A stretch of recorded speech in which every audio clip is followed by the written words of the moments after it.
केंद्रीय मंत्री धर्मेंद्र प्रधान हमारे साथ जुड़ने वाले हैं और कृषि बिल को लेकर, किसानों के आंदोलन को लेकर उनसे बातचीत हमारी होगी। लेकिन उससे पहले आपको एक खबर बता दें, पश्चिम बंगाल में केंद्र और राज्य सरकार के बीच तनातनी का एक नया एपिसोड शुरू हो गया। मुख्य सचिव और डीजीपी को तलब करने के बाद केंद्रीय गृह मंत्रालय ने एक और कड़ा कदम उठाया है। केंद्र ने बीजेपी अध्यक्ष जेपी नड्डा की सुरक्षा में तैनात 3 वरिष्ठ आईपीएस अफसरों को केंद्रीय प्रतिनियुक्ति पर भेजने को कहा। इससे तृणमूल कांग्रेस भड़क गई है।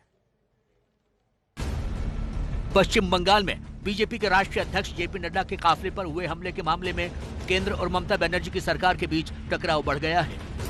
केंद्रीय गृह मंत्रालय ने पश्चिम बंगाल में तैनात 3 वरिष्ठ आईपीएस अधिकारियों को प्रतिनियुक्ति पर दिल्ली बुलाया है।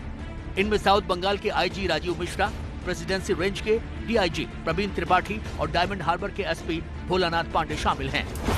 बताया जा रहा है कि ये तीनों अधिकारी जेपी नड्डा के बंगाल दौरे के दौरान उनकी सुरक्षा में तैनात किए गए थे। केंद्रीय गृह मंत्रालय के सूत्रों के मुताबिक इन तीनों अधिकारियों को जनहित में केंद्रीय प्रतिनियुक्ति पर भेजने को कहा गया है और ऐसी प्रतिनियुक्ति पर भेजने को कोई भी राज्य सरकार मना नहीं कर सकती है। इसके पहले भी तमिलनाडु काडर के एक आईपीएस अधिकारी को ऐसे ही केंद्रीय प्रतिनियुक्ति पर भेजने के लिए कहा गया था, लेकिन तत्कालीन तमिलनाडु सरकार ने इसके लिए मना कर दिया था। लंबी जद्दोजहद।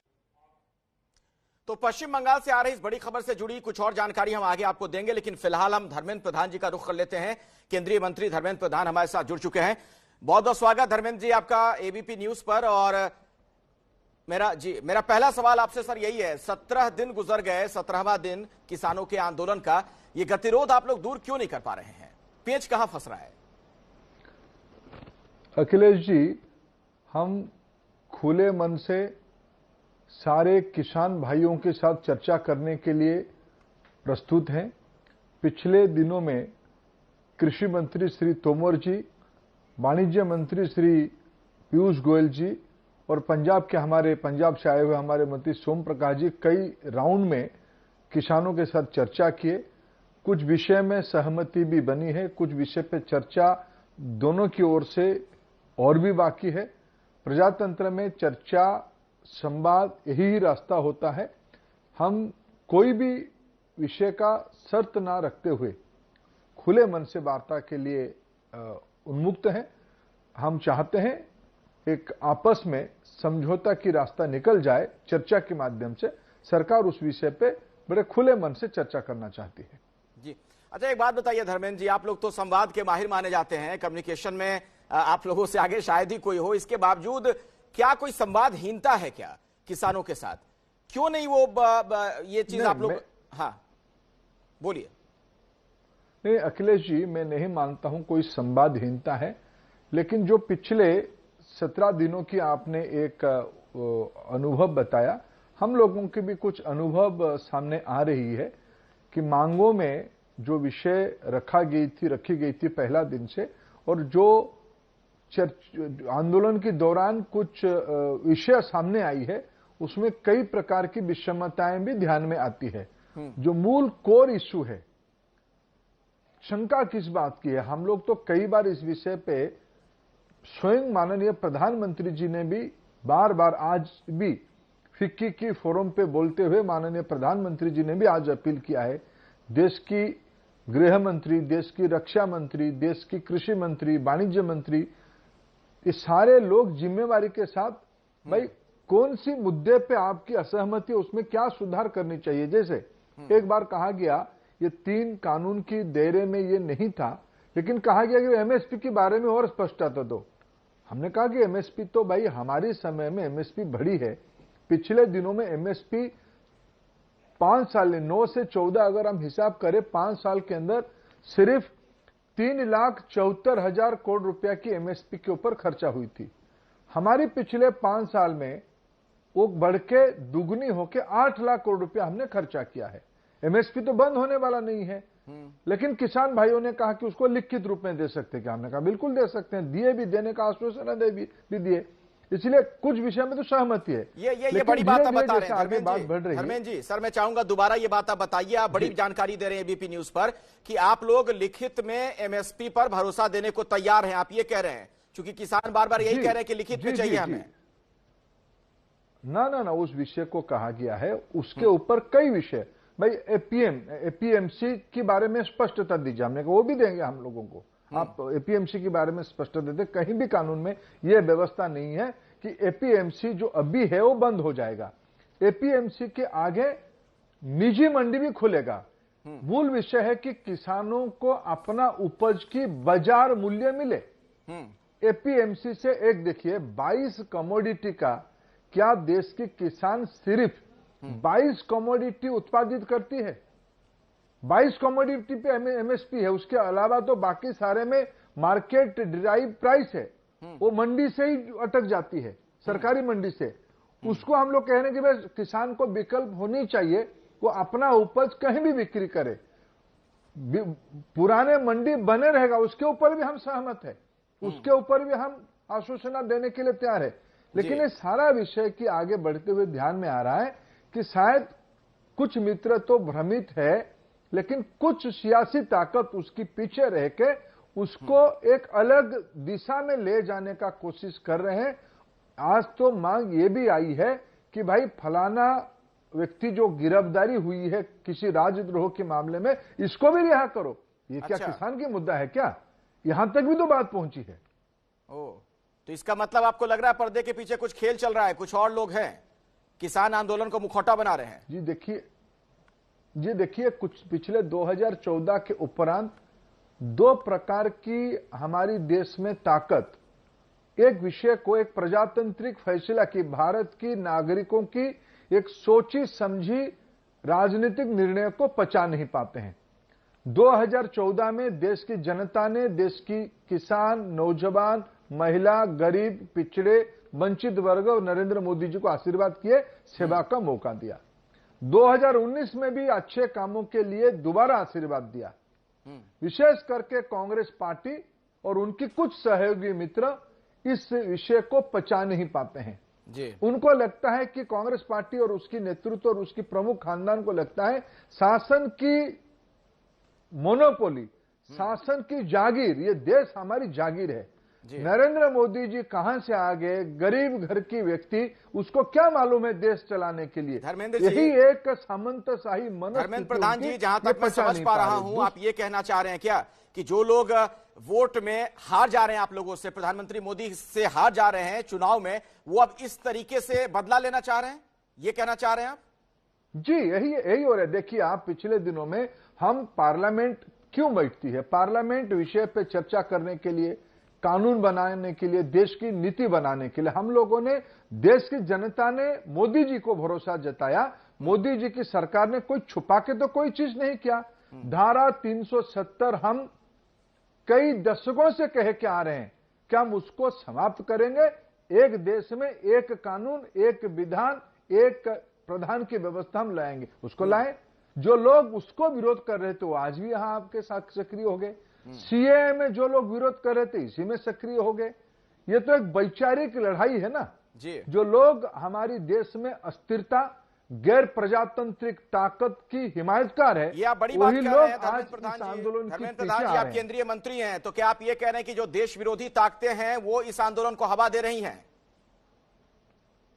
देखिए, उसकी पीछे एक ताकत, जिस प्रकार की एबीपी न्यूज तथा अन्य मास मीडिया ने जो कुछ चित्र दिखाए, इस चित्र से प्रमाणित होता है निश्चित रूप में कुछ अतिवादी तत्व इस आंदोलन की आड़ पे, किसान भाइयों के नाम पे, किसान आंदोलन के नाम पे देश में तनाव, अस्थिरता पैदा करना चाहते हैं।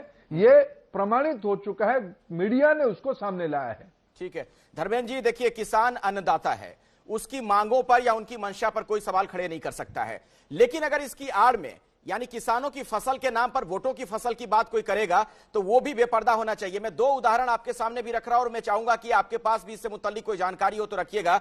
शरद पवार 2010-11 में जब कृषि मंत्री थे, उस दौरान 11 अगस्त 2010 को वो बाकायदा दिल्ली और मध्य प्रदेश के मुख्यमंत्री को एक चिट्ठी लिखते हैं एपीएमसी एक्ट को लेकर। इसमें इस बात का वो जिक्र करते हैं कि निजी क्षेत्र की भूमिका बढ़नी चाहिए, राज्यों को एपीएमसी एक्ट में संशोधन करना चाहिए। आज यही शरद पवार कुछ और बोल रहे हैं, दूसरी बोली बोल रहे हैं। दूसरी बात मैं कांग्रेस की करना चाहूंगा। मेरे पास ये कांग्रेस का घोषणा पत्र है मेरे हाथ में। कांग्रेस विल डिलीवर, मैनिफेस्टो ये 2019 का है। इसमें 11 नंबर पॉइंट है जिसमें कांग्रेस के घोषणा पत्र में जिक्र है कि कांग्रेस कृषि उपज मंडी समितियों के अधिनियम में संशोधन करेगी जिससे कि कृषि उपज के निर्यात और अंतरराज्यीय व्यापार पर लगे सभी प्रतिबंध समाप्त हो जाएं। यानी एपीएमसी एक्ट को संशोधित करने की बात है। शरद पवार भी वो बात कर रहे थे, कांग्रेस के घोषणा पत्र में भी है। अब इसके संशोधन की बात चल रही है, तो हाय तौबा क्यों? मैं तो वही कह रहा हूं कि भाई इस विषय को देश की नागरिक समझ रहे हैं। देश की नागरिक इस प्रकार की दोहरे नीति के कारण 14 तो 14, 19 में भी उनको विपक्ष में बैठने का मैंडेट दिया। इस विषय को पचा नहीं पा रहे हैं। जिस राज्य की ज्यादा किसान आंदोलन से नाम आती है पंजाब, पंजाब में कानून तो पहले से लागू है।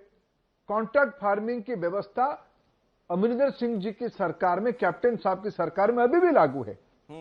तो हाय तौबा किस बात की? 19 की आपने सही कहा, 19 के मैनिफेस्टो में कांग्रेस पार्टी जो घोषित किया था उसी को आज मुकर जा रहा है।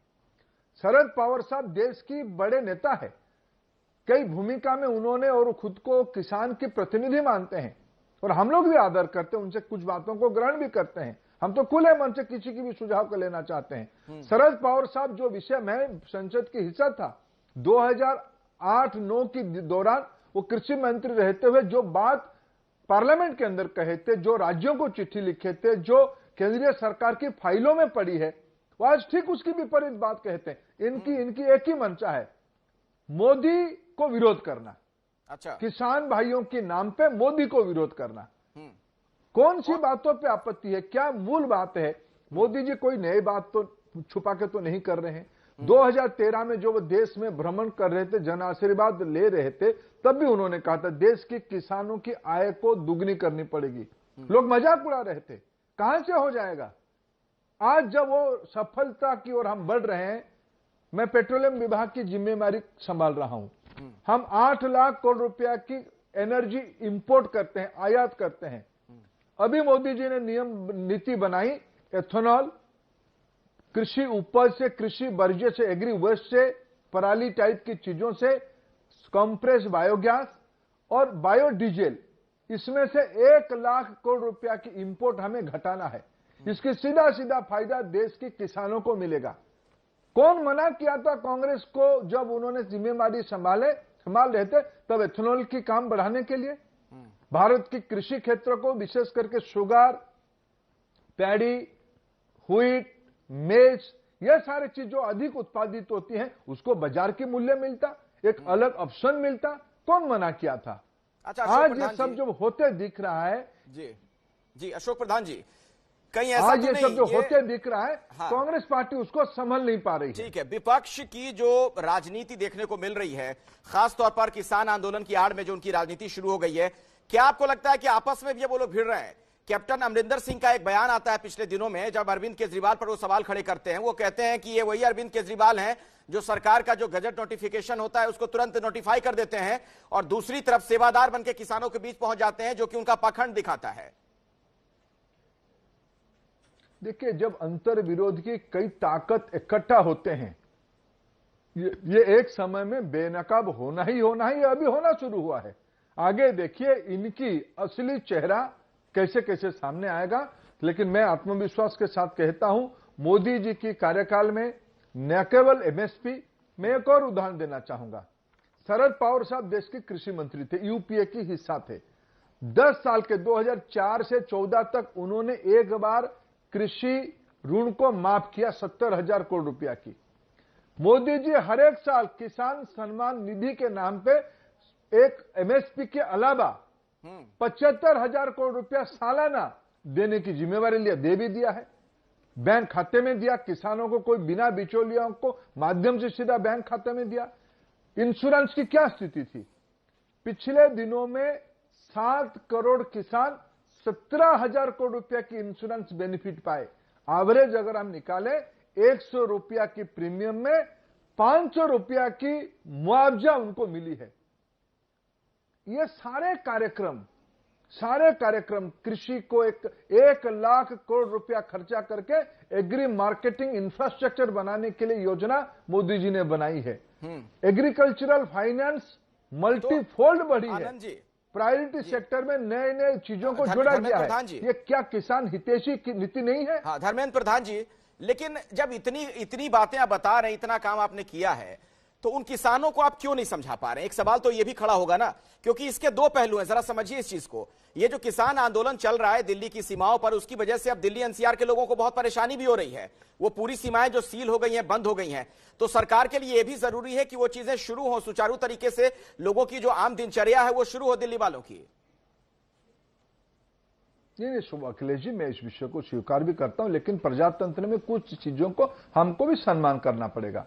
चीजों को समझाना, चीजों को बार बार रखना, आपकी मदद लेना, आप लोगों के माध्यम से देश की जनता को प्रबोधन करना, उनकी सुझाव लेना, खुद को सुधारना, यही प्रजातांत्रिक प्रक्रिया जो सरकार कर रही है। देश के कृषि मंत्री कहते हैं मेरा कोई सरकार की कोई ईगो नहीं है, कोई प्रतिष्ठा नहीं है किस विषय पर चर्चा करने के लिए। देश के प्रधानमंत्री जी बार बार निवेदन कर रहे हैं, किसानों की एस्पिरेशन के बारे में कह रहे हैं। हमारी जिम्मे में ये काम है, हम करते रहेंगे, लोगों को समझाते रहेंगे। लेकिन मैं एक बड़ा विषय कहना चाहूंगा। देश की चंद मित्रों की गुमराह होने के बाद एक आंदोलन को देश की किसान आंदोलन हम ना कहें। देश के किसान, देश की विशेष करके नई पीढ़ी की यंग किसान आज 1 लाख करोड़ रुपया की फायदा लेने के लिए नए नए टेक्नोलॉजी को यूज करते हुए अपना आत्मनिर्भर भारत की ओर बढ़ चुका है। इसलिए देश अगर प्रधानमंत्री जी के साथ ना होता तो पिछले दिनों में प्रजातंत्र में अखिलेश जी पैमाना किसको हम माने, चुनाव की तो माने जी। बिहार से लेके अभी तक राजस्थान की जो पंचायत चुनाव हुआ, मणिपुर में भी चुनाव हुआ, लद्दाख में हुआ, हैदराबाद में हुआ, कर्नाटक में हुआ, गुजरात में हुआ, एमपी में हुआ, ये सारा इलाके को अगर हम देखें, प्रधानमंत्री जी की नीति, विशेष करके कृषि और ग्रामीण नीति को अगर देश की जनता नहीं विश्वास करता तो ये नतीजे नहीं आते। इसीलिए भारत एक प्रजातांत्रिक देश है, चर्चा, संवाद, संपर्क जारी रहेगा, लेकिन हम पूरा विश्वास के साथ कह रहे हैं देश की जनता की भरोसा प्रधानमंत्री जी पे अटूट है। चलिए ठीक है, वक्त नहीं है। धर्मेंद्र जी, आपने विस्तार से सारी बातें जो कही, मुझे लगता है किसानों तक वो बात पहुंचेगी। अगर कोई उन्हें गुमराह कर रहा है तो किसानों से भी हमारी भी अपील होगी कि गुमराह वो ना हो, गलत जानकारियों से बचें। अब आखिर में बिल्कुल छोटे में, क्या आप हमें ये बता पाएंगे, आश्वस्त कर पाएंगे कि 7वें राउंड की जो बैठक होनी है वहां से गतिरोध दूर हो जाएगा? मैं बिल्कुल आशावादी हूं। किसान भाई जो चर्चा के लिए आते हैं वो भी खुले मन से आएंगे, आ भी रहे हैं, और चर्चा होकर समाधान की रास्ता निकल जाएगी। चलिए, बहुत बहुत शुक्रिया धर्मेंद्र प्रधान जी, एबीपी न्यूज के साथ जुड़ने के लिए और ये सारी बातें पहुंचाने के लिए तमाम किसानों तक।